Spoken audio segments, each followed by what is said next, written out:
नमस्कार, मैं वसंत रावल ज्योतिष विद्या ज्ञान चैनल के अंदर आज मैं आपको बताने आया हूं हमारे घर के मंदिर के बारे में।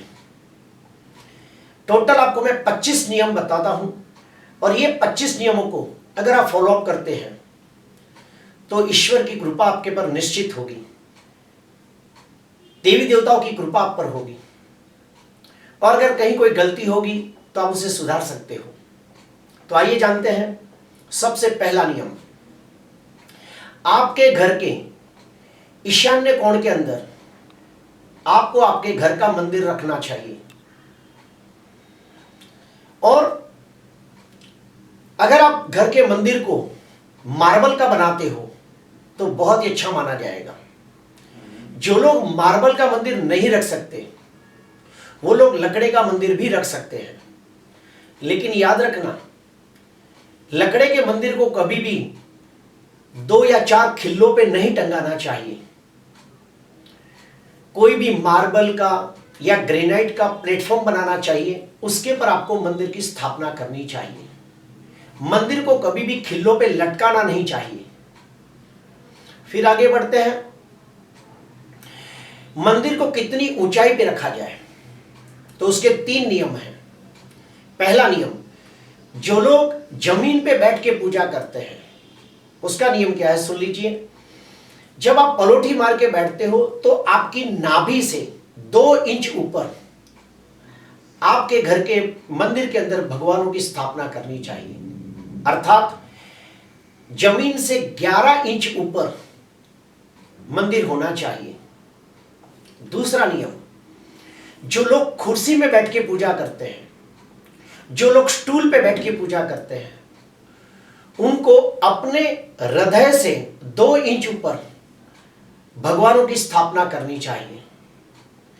तीसरा नियम, जो लोग खड़े रह के भगवान की पूजा करते हैं उसका नियम क्या है, अपनी आंखों से 2 इंच ऊपर भगवानों की स्थापना करनी चाहिए, ताकि आप जब भगवान को देखो तो आपकी नजरें थोड़ी ऊपर होकर आपको ईश्वर को याद करना है।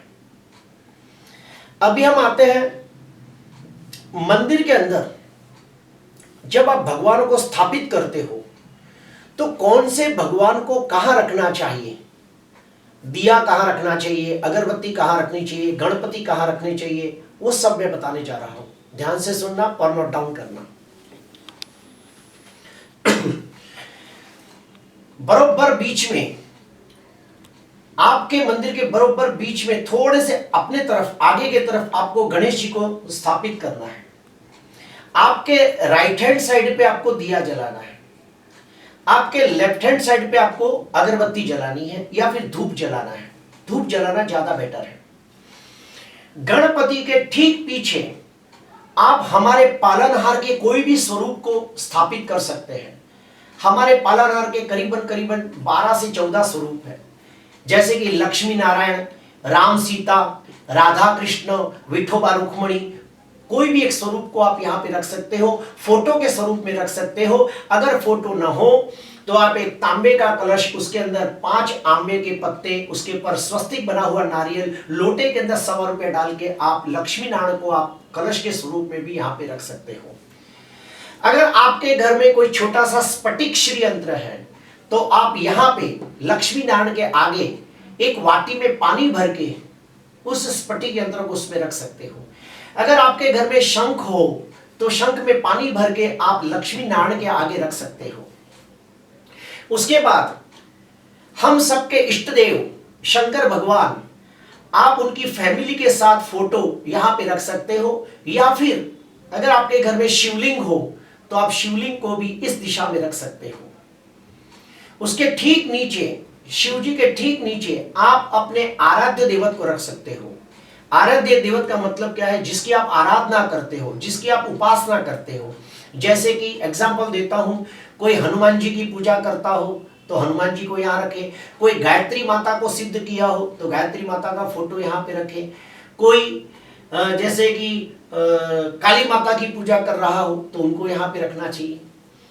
उसके बाद आते हैं आपके राइट हैंड साइड पे आपकी जो कुल देवत है उनकी स्थापना करनी चाहिए।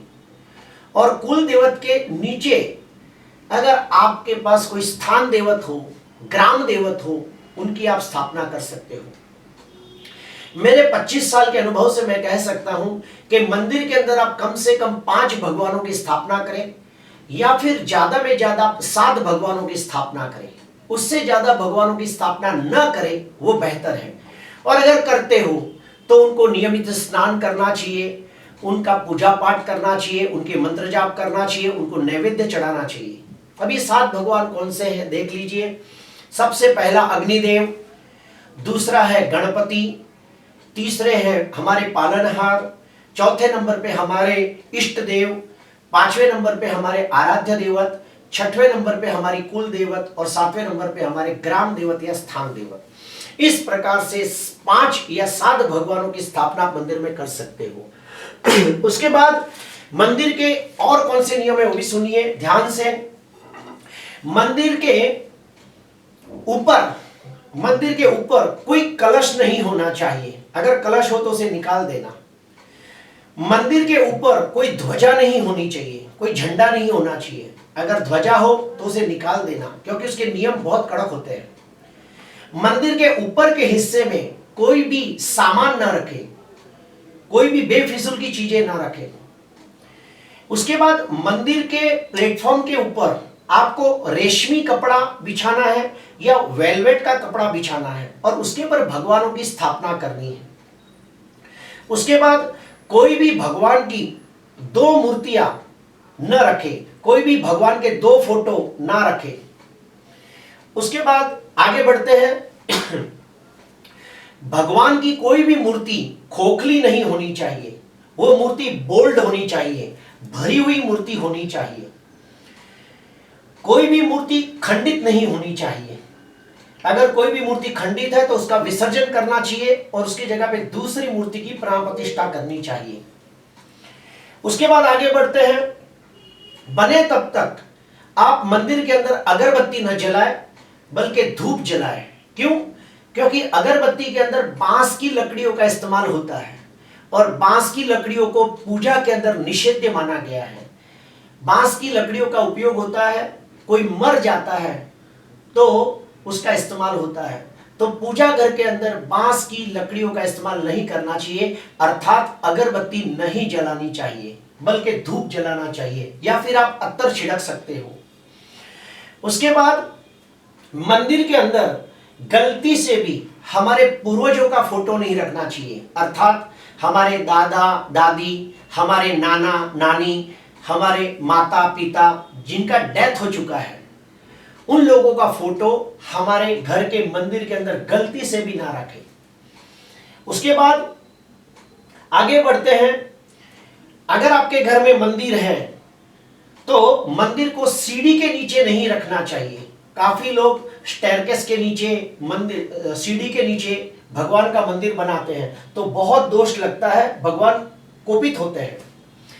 एक घर के अंदर 2 मंदिर बिल्कुल नहीं होने चाहिए। एक घर के अंदर 2 मंदिर बिल्कुल नहीं होने चाहिए। उसके बाद भगवान की जो भी मूर्तियां हैं वो खड़ी नहीं होनी चाहिए, बैठी हुई मूर्तियां होनी चाहिए। अगर जो भी मूर्ति हो तो उस मूर्ति को वस्त्र पहनाना आवश्यक है। अगर आपके घर में मोरपंख है तो वो मोरपंख आप मंदिर के ऊपर कहीं भी आप खड़ा रख सकते हो। उसके बाद मंदिर के आसपास कोई भी इलेक्ट्रॉनिक सामान नहीं होना चाहिए 3 फुट तक, जैसे कि फ्रिज, टीवी, ओवन, मिक्सर, कोई भी इलेक्ट्रॉनिक चीज मंदिर के आसपास नहीं होनी चाहिए। कई लोग मंदिर के ऊपर इलेक्ट्रॉनिक बल्ब, लाइटिंग वाले बल्ब लगाते हैं, वो भी नहीं लगाने चाहिए। उसके बाद मंदिर को दरवाजा होना चाहिए। रात होते ही मंदिर का दरवाजा बंद कर देना चाहिए। अगर मंदिर में दरवाजा ना हो तो आप एटलीस्ट एक पर्दा लगा देना, रात होते ही पर्दा ढांक देना। जैसे आप लोग अंधेरा करके सोते हो, ऐसे भगवान को भी आराम करने का समय होता है। उसके बाद आपके घर में जब मंदिर होता है और घर में किसी की मृत्यु हो जाती है और हमें सूतक लगता है तो 13 दिन तक कोई भी मंदिर का दिया नहीं जलाना चाहिए और भगवान की पूजा पाठ को रोक देना चाहिए।